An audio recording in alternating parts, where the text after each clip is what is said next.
Hello friends, स्वागत है आप सभी लोगों का हमारे चैनल क्विक स्टडी में। मैं कमल बेस्ट। इस वीडियो के माध्यम से दोस्तों आपके यहाँ पर कराऊंगा आर्मी जनरल साइंस का पार्ट नंबर 18, यानी कि यहाँ पर आपको मिलेगा दोस्तों सामान्य विज्ञान का भाग नंबर 18। इससे पहले दोस्तों आपको 17 भाग कराए जा चुके हैं, जहाँ पर आपने महत्वपूर्ण क्वेश्चन को देखा। यदि आपने पिछले वाले भागों को ना देखा हो दोस्तों तो आप ज़रूर देख लें, ताकि यहाँ तक के क्वेश्चन आपके तैयार हो जाए। और आज हम बात करेंगे पार्ट नंबर 18 की महत्वपूर्ण क्वेश्चनों की, जो कि बार बार पूछे जाते हैं। तो आराम से आप कॉपी और पेन निकाल लेंगे, जो भी क्वेश्चन यहाँ पर मिलेंगे दोस्तों आप सारे क्वेश्चनों को लगातार नोट करते रहेंगे। तो देखिए, शुरू करते हैं क्वेश्चनों को। पहला क्वेश्चन दोस्तों आपको दिखाई देता है, बहुकोशिकीय सूक्ष्म जीवों के उदाहरण हैं, यानी आपको बताना है example of multi cellular macro organism are. दोस्तों यहाँ पर देखिए, यदि आप बात करें माइक्रो ऑर्गेनिज्म की दोस्तों, माइक्रो ऑर्गेनिज्म की यदि आप बात करें तो ये मेनली 2 टाइप के होते हैं। पहला आपका होता है यूनिसेलुलर, यानी एक कोशिकीय आप कहते हैं इनको, और दूसरे होते हैं दोस्तों आपके मल्टी सेलुलर, यानी आप कहते हैं इनको बहुकोशिकीय। अब यहाँ पे देखिए, आपको इनमें एग्जांपल बताना है कौन सा वाला बहुकोशिकीय वाला होता है। पहला आपको दिया दोस्तों एल्गी और बैक्टीरिया, दूसरा आपको दिया बैक्टीरिया और फंगी, तीसरा आपको दिया बैक्टीरिया वायरस, और चौथा आपको दिया है एल्गी और फंगी। यहाँ पर देखिए दोस्तों, जो आपको यहाँ पर डी वाला दिया है शैवाल और कवक, ये आपके क्या होते हैं, जो एल्गी और फंगी होते हैं दोस्तों, यानी कि एक प्रकार से आप इनको कहते हैं शैवाल। और जो कवक होते हैं ये दोस्तों एक प्रकार से मल्टी सेलुलर होते हैं, मल्टी सेलुलर यहाँ पर होते हैं, यानी बहुकोशिकीय होते हैं। तो ऑप्शन नंबर आप डी वाले में टिक कर देंगे, एल्गी और फंगी में। नेक्स्ट क्वेश्चन देखिए दोस्तों, निम्न में कौन वायु प्रदूषण का स्रोत नहीं है, यानी कि आपको बताना है which one is not related with sources of air pollution. यहाँ पर आपको बताना है जो एयर पोल्यूशन होता है दोस्तों उसका सोर्स कौन सा वाला नहीं है। यहाँ आपको देखिए दोस्तों, यहाँ पे एक एसिड रेन आपको दिया है, एसिड रेन यानी कि आपको अम्लीय वर्षा दिया है। तो आप जानते हैं दोस्तों, जो अम्लीय वर्षा होती है ये एक प्रकार से मृदा प्रदूषण करती है, यानी कि एक प्रकार से मिट्टी को प्रदूषित करती है, और साथ में दोस्तों वाटर को भी मेनली दोस्तों पोल्यूट करती है। तो मेनली जो यहाँ पर होता है इसके द्वारा दोस्तों पानी, और यहाँ पर आप ज़मीन को ही कहेंगे, ना कि यहाँ पे आप एयर को कहेंगे। तो यहाँ पर आप कहते हैं in case of acid rain, तो इस केस में दोस्तों एयर पोल्यूशन नहीं होता है, जबकि यहाँ पे और चीज़ें पोल्यूट होती हैं। तो यहाँ पर आप ऑप्शन नंबर बी वाले में टिक कर देंगे, एसिड रेन। और यहाँ पर जो आपको दिए हैं दोस्तों अदर, ये आपके एयर पोल्यूशन के लिए रिस्पॉन्सिबल होते हैं। अब यहाँ पर देखिए दोस्तों, एसिड रेन होती कैसे है, ये बार बार क्वेश्चन आता है। ये दोस्तों यहाँ पर कॉज इसका क्या होता है एसिड रेन का, यदि आप कॉज को देखें तो इसका मेनली कॉज होता है दोस्तों ऑक्साइड और dioxide of nitrogen and sulphur, यानी कि सल्फर और नाइट्रोजन के दोस्तों जो ऑक्साइड होते हैं या जो आपके डाइऑक्साइड होते हैं दोस्तों, उनके कारण ही क्या होती है, अम्लीय वर्षा होती है। तो यहाँ पर आप कह देंगे ऑप्शन नंबर आपका बी वाला। अगला क्वेश्चन देखिए दोस्तों, सर्वाधिक क्रियाशील धातु है, यानी आपको बताना है मोस्ट रिएक्टिव मेटल इज। दोस्तों यहाँ पर देखिए, यदि आप देखें मेटल एक्टिव सीरीज को यदि आप देखें दोस्तों, यहाँ पर आप देखते हैं पहला क्या आता है दोस्तों, पोटेशियम आता है, बाद में सोडियम आता है, बाद में कैल्शियम आता है, बाद में यहाँ पर मैग्नीशियम आता है, बाद में एल्यूमिनियम आता है, बाद में कार्बन और जिंक, आयरन, और यहाँ पर आप देखते हैं SN और PB लेड, और H देखते हैं हाइड्रोजन, कॉपर और सिल्वर और गोल्ड। तो मेनली यहाँ पर दोस्तों आप देखते हैं जो मोस्ट रिएक्टिव मेटल होता है दोस्तों वो पोटेशियम होता है। तो यहाँ पर आप ऑप्शन नंबर पोटेशियम में टिक कर देंगे दोस्तों। पोटेशियम कहाँ दिखता है आपको, ऑप्शन नंबर आपका डी वाला दिखता है, तो आप डी वाले में टिक कर देंगे। नेक्स्ट क्वेश्चन देखिए दोस्तों, निम्न में कौन बच्चे का लिंग निर्धारण करता है, यानी आपको बताना है विच determine sex of the baby. यदि आपको दोस्तों बच्चे का लिंग निर्धारित करना है तो इसके लिए मेनली क्या होता है दोस्तों, यहाँ पर देखिए आपने क्रोमोसोम के बारे में पढ़ा होगा। क्रोमोसोम जो होते हैं दोस्तों, यानी आप इनको बोलते हैं गुणसूत्र, ये मेनली होते हैं 46, यानी कि 22+1 और 22+1 होते हैं, यानी 23-23 दोनों में होते हैं, मेल और फीमेल में, मेल और फीमेल दोनों में होते हैं। यदि आप फीमेल की बात करें दोस्तों तो यहाँ पर सारे के सारे एक्स होते हैं, और यहाँ पर दोस्तों एक्स के साथ में वाई भी होते हैं, यानी कि मेल में, यानी जो पुरुष होता है उसमें दोस्तों एक्स और वाई होते हैं। तो यहाँ पर देखिए जब दोनों एक्स एक्स मिलेंगे तो यहाँ पे क्या होगा, यहाँ पे दोस्तों गर्ल्स होगी, यहाँ पे यानी कि लड़की होगी दोस्तों। और यदि यहाँ पे एक्स और वाई मिलते हैं दोस्तों तो यहाँ पे बेबी जो होगा बॉय होगा, यानी कि लड़का होगा।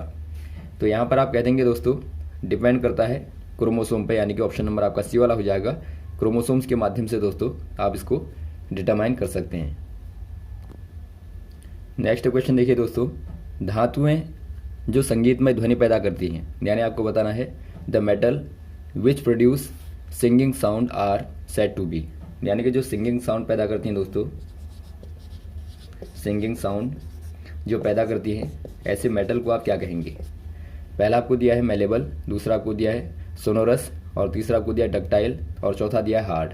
यहाँ पर दोस्तों आपको सोनोरस दिया है, इनको आप कहते हैं सोनोरस, यानी आपका ऑप्शन नंबर यहाँ पर हो जाएगा दोस्तों बी वाला, आप सोनोरस कह देते हैं, जो कि एक प्रकार से सिंगिंग साउंड पैदा करते हैं। आपने देखा होगा दोस्तों जब आप मेटल को यानी कि धातुओं को बजाते हैं ऊपर से, तो बहुत सारी धातुएं होती हैं जिनमें संगीतमय ध्वनि निकलती है। तो ऐसे वाले जो प्रॉपर्टी होती है दोस्तों उसको आप बोलते हैं सोनोरस। और आपने पढ़ा होगा जो मेलेबल पहला आपको दिया है, मेलेबल का मतलब क्या होता है दोस्तों, मेलेबल एबल। तो यहाँ पे क्या होता है दोस्तों, इनको आप कहते हैं आघात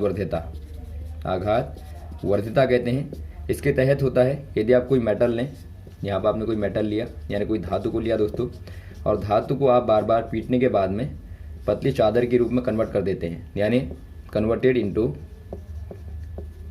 इनटू अ थिन शीट, यानी आपने पतली चादर में कन्वर्ट कर दिया। इसी को दोस्तों आप मेलेबिलिटी कहते हैं। और आप यदि सर्वाधिक मेलेबल देखेंगे तो वो दोस्तों क्या होता है, गोल्ड होता है। तो एक क्वेश्चन भी आता है, तो आप गोल्ड याद रखेंगे। और वैसे आप बात करें दोस्तों ड्यूक्टिलिटी की, यानी एक प्रकार से आप तन्यता की बात करें, तो तन्यता का गुण किनमें होता है दोस्तों, जिनको आप पतली वायर के रूप में कन्वर्ट कर पाते हैं। जो ड्यूक्टाइल प्रॉपर्टी होती है मेटल की, यानी कि धातुओं का जो तन्यता का गुण होता है, तन्यता का मतलब होता है दोस्तों आप मेटल को, आपके पास में कोई मेटल है यानी कि धातु है, आपने इसको कन्वर्ट कर दिया एक थिन वायर में, या फिर आप कहें दोस्तों अ लॉन्ग वायर, तो यही प्रॉपर्टी दोस्तों कहलाती है ड्यूक्टाइल। और हार्ड मतलब आप जानते हैं जो कि एक प्रकार से धातु में कठोरता होती है, यानी कि हार्डनेस जो होती है ये भी दोस्तों एक प्रकार से धातुओं का यानी कि मेटल का गुण होता है, प्रॉपर्टी होती है। यानी ये सारी प्रॉपर्टियां दोस्तों मेटल की होती हैं, यानी धातुओं के गुण होते हैं। तो ये बार बार पूछे जाते हैं, आप सारे क्वेश्चन नोट कर लेंगे। नेक्स्ट क्वेश्चन देखिए दोस्तों, यदि तत्व ए के परमाणु में 19 प्रोटॉन है तो इसके आयन यानी कि A+ में इलेक्ट्रॉनों की संख्या क्या होगी। यानी आपको पूछा गया है दोस्तों, if the number of protons in an atom of an element A is 19, then the number of electrons in its ion A+ is. दोस्तों यहाँ पर देखिए आपको पूछा क्या गया है, आपको यहाँ पे दिया गया कोई एलिमेंट यानी कि कोई दोस्त आपको तत्व यहाँ पे दिया गया है, नंबर ऑफ प्रोटॉन्स आपको दिए हैं, प्रोटॉन्स बराबर दोस्त आपको 19 दिए हैं। यानी एक प्रकार से आप कह सकते हैं जो इसका एटॉमिक नंबर होगा, एटॉमिक नंबर क्या होगा दोस्तों, 19 होगा। तो यहाँ पर आपको पूछा गया है एलिमेंट आपका A है, तो A+ में नंबर ऑफ इलेक्ट्रॉन क्या होंगे। यहाँ पर आप जानते हैं दोस्तों, यदि आप नॉर्मल यहाँ पे देखें कोई एलिमेंट आपके पास में A है, तो यहाँ पर यदि प्रोटॉन आपके 19 हैं, तो जो इलेक्ट्रॉन होंगे दोस्तों A में, तो number of electron equal to होता है दोस्तों number of proton, number of protons होता है, यानी कि इलेक्ट्रॉनों की संख्या जो है प्रोटॉनों की संख्या के बराबर होगी। लेकिन यहाँ पर यदि आप बात करें A+ आयन की, यानी यहाँ पर दोस्तों पॉजिटिव होने का मतलब क्या होता है, यहाँ पर एक इलेक्ट्रॉन को डोनेट कर दिया गया, डोनेट करने के बाद में यानी कि देने के बाद में दोस्तों यहाँ पे आप पॉजिटिव का साइन लगा देते हैं। तो इसका मतलब क्या हुआ, इसका मतलब हुआ दोस्तों पहले इलेक्ट्रॉन जितने थे उनमें से एक इलेक्ट्रॉन को डोनेट कर दिया गया है, यानी जो बचे होंगे दोस्तों यहाँ पर आप कहेंगे रिमेनिंग इलेक्ट्रॉन्स इक्वल टू 19 - 1 = 18, यानी कि दोस्तों यहाँ पर जो बचे हुए इलेक्ट्रॉन होंगे वो दोस्तों 18 होंगे। ऑप्शन नंबर आपका हो जाएगा सी वाला। और यहाँ पर दोस्तों एक कमेंट में क्वेश्चन आप बताएंगे, यदि यहाँ पर आपके नंबर ऑफ प्रोटॉन 19 है तो इसका एटॉमिक सिंबल क्या होगा, या फिर आप कहें दोस्तों इसका केमिकल नेम क्या होगा। नेक्स्ट क्वेश्चन देखिए दोस्तों, थायरॉक्सिन के उत्पादन के लिए आवश्यक है, यानी आपको बताना है प्रोडक्शन ऑफ थायरॉक्सिन रिक्वायर्ड। दोस्तों यहाँ पर देखिए, यदि आप बात करें थायरॉक्सिन की, थायरॉक्सिन क्या है दोस्तों, ये एक प्रकार का हार्मोन होता है और इसका जो सिक्रेशन होता है दोस्तों थायराइड के द्वारा। आप जानते हैं थायराइड यानी कि जो थायराइड होती है दोस्तों, थायराइड कहाँ होती है दोस्तों, एक प्रकार की ग्लैंड है, ग्लैंड यानी कि ग्रंथि होती है दोस्तों, जो कि हमारे गले में पाई जाती है। तो यहाँ पर देखिए दोस्तों, जो थायरॉक्सिन होती है एक प्रकार से थायराइड हार्मोन का सिक्रेशन करती है, जिसके लिए मेनली दोस्तों जो रिक्वायर्ड जो एलिमेंट होता है वो होता है दोस्तों आयोडीन, यानी कि आई रिक्वायर्ड होता है। तो यहाँ पर आप टिक कर देंगे ऑप्शन नंबर सी वाले में, आयोडीन दोस्तों हो जाएगा। नेक्स्ट क्वेश्चन देखिए, मुकुलन दिखता है, यानी आपको बताना है बडिंग इज सीन इन। यहाँ पर देखिए दोस्तों, बडिंग का मतलब क्या होता है। बडिंग दोस्तों एक प्रकार का रिप्रोडक्टिव यहाँ पे प्रोसेस है, यानी कि रिप्रोडक्शन यहाँ पे प्रोसेस होती है दोस्तों, यानी कि जनन की प्रक्रिया होती है। आपने पढ़ा होगा जो रिप्रोडक्शन प्रोसेस होती हैं दोस्तों, यानी एक प्रकार से जो जनन की जो प्रक्रियाएं होती हैं, उनमें से दोस्तों आपने देखा है आपकी सेक्सुअल होती हैं, आपकी फिशन होती हैं यानी विखंडन वाली, और यहाँ पर होती हैं दोस्तों बडिंग वाली। यहाँ पर देखिए बडिंग में क्या होता है दोस्तों, बात हम करेंगे बडिंग की। आप इसको हिंदी में कहते हैं मुकुलन। मुकुलन में क्या होता है दोस्तों, माना यहाँ पर आप बात करें कोई ऑर्गेनिज्म को ले लें, माना दोस्तों आप यहाँ पर हाइड्रा को ले लें, तो हाइड्रा में आपने देखा होगा, मान लीजिए इस प्रकार का यहाँ पे शुरुआत वाला स्ट्रक्चर है, और बाद में यहाँ पे दोस्तों कोई एक पोर्शन, कोई पर्टिकुलर पोर्शन क्या करता है, लगातार यहाँ पे बढ़ता है, और ये बढ़ता बढ़ता दोस्तों एक प्रकार से यहाँ पर बढ़ता हुआ यहाँ पर आपको इस प्रकार से दिखने लगता है। और बढ़ने के बाद में दोस्तों ये बिल्कुल अपने पेरेंट ऑर्गेनिज्म की तरह ही शेप ले लेता है, और बाद में यहाँ पे इससे सेपरेट हो जाता है। यानी आपने यहाँ पे क्या देखा दोस्तों, जो हाइड्रा होता है एक प्रकार से, हाइड्रा में क्या होता है, कोई एक पोर्शन बढ़ा पहले शुरुआत में। ये कैसे होता है दोस्तों, ये आपका सेल डिवीजन के द्वारा होता है, यानी कि कोशिका के विभाजन के द्वारा होता है। और ये विभाजन कैसा होता है दोस्तों, ये आपका समसूत्रीय होता है। समसूत्रीय विभाजन के द्वारा यहाँ पे ऐसा ही दोस्तों एक यहाँ पे डॉटर एलिमेंट बनता है, यानी एक प्रकार से इसको आप कहते हैं पेरेंट हुआ, यानी कि दोस्तों एक प्रकार से पूर्वज हुआ, और ये क्या हुआ, इसका डॉटर, ये आपका डॉटर ऑर्गेनिज्म हुआ। और ये बाद में दोस्तों पूरा होने के बाद में, कंप्लीट होने के बाद में इससे सेपरेट हो जाता है, यानी कि ये दोस्तों एक प्रकार से रिप्रोडक्शन की प्रोसेस होती है। तो यहाँ पर आपको दिया गया देखिए हाइड्रा, तो ऑप्शन नंबर आप सी वाले में टिक कर देंगे। वैसे ही दोस्तों आप यहाँ पे देखते हैं जो अमीबा होता है, यानी कि अमीबा जो होता है दोस्तों आप जानते हैं यूनिसेलुलर होता है, यानी कि एक कोशिकीय होता है। और यहाँ पर जो प्रोडक्शन का सिस्टम होता है, यानी रिप्रोडक्शन का यहाँ पे सिस्टम होता है, अमीबा क्या करता है दोस्तों, चूँकि एक ही कोशिका है, तो ये बाद में दोस्तों आपका ब्रेक होने के बाद में, यानी कि इसका फिशन होने के बाद में, या फिर आप कहें विखंडन होने के बाद में दोस्तों, दो प्रकार के छोटे छोटे डॉटर एलिमेंट में दोस्तों विभाजित हो जाता है, यानी कि बन जाता है, और यहाँ पे एक प्रकार से दो नए प्रकार के जीव बनते हैं।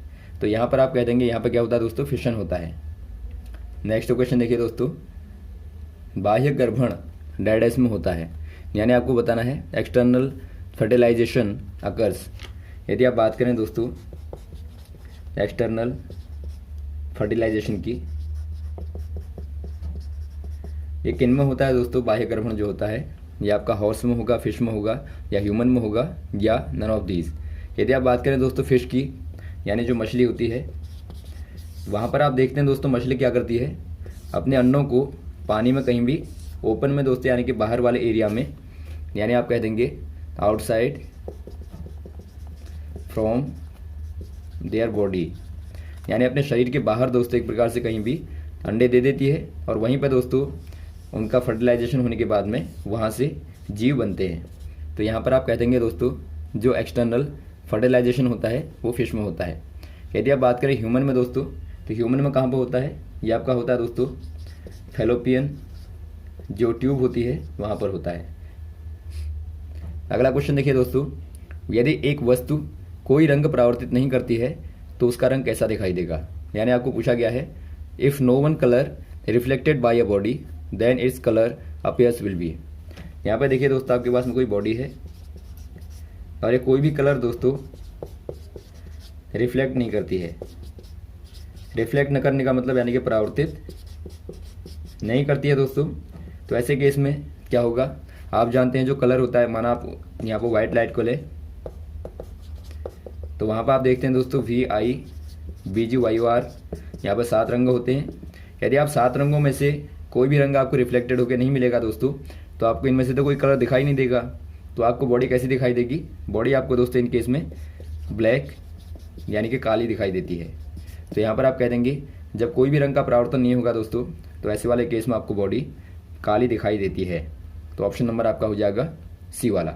या फिर आप इसको अदर तरीके से भी कह सकते हैं, माना दोस्तों आपके 7 के 7 रंगों का एब्जॉर्प्शन हो जाता है, यानी आप कह सकते हैं यहाँ पे एब्जॉर्प्शन ऑफ ऑल 7 कलर्स, यानी कि 7 रंगों का दोस्तों यहाँ पे एब्जॉर्प्शन हो जाएगा। तो वहाँ पर दोस्तों आपको बॉडी कैसी दिखाई देगी, वहाँ पर आपको ब्लैक दिखाई देगी। और यही रीज़न दोस्तों आपका ब्लैक होल में भी होता है। यदि आप ब्लैक होल को देखेंगे तो आपको दिखाई नहीं देता due to absorption of all colours. Next question देखिए दोस्तों, कौन सी धातु पादपों में प्राप्त होती है। यानी आपको बताना है which metal is found in plant. यदि आप बात करें प्लांट में दोस्तों कौन सा वाला मेटल आपको प्राप्त होगा, यानी फाउंड इन प्लांट। यहाँ पर आपको देखिए आयरन दिया है, मैग्नीशियम दिया है, क्रोमियम दिया है, कोबाल्ट दिया है।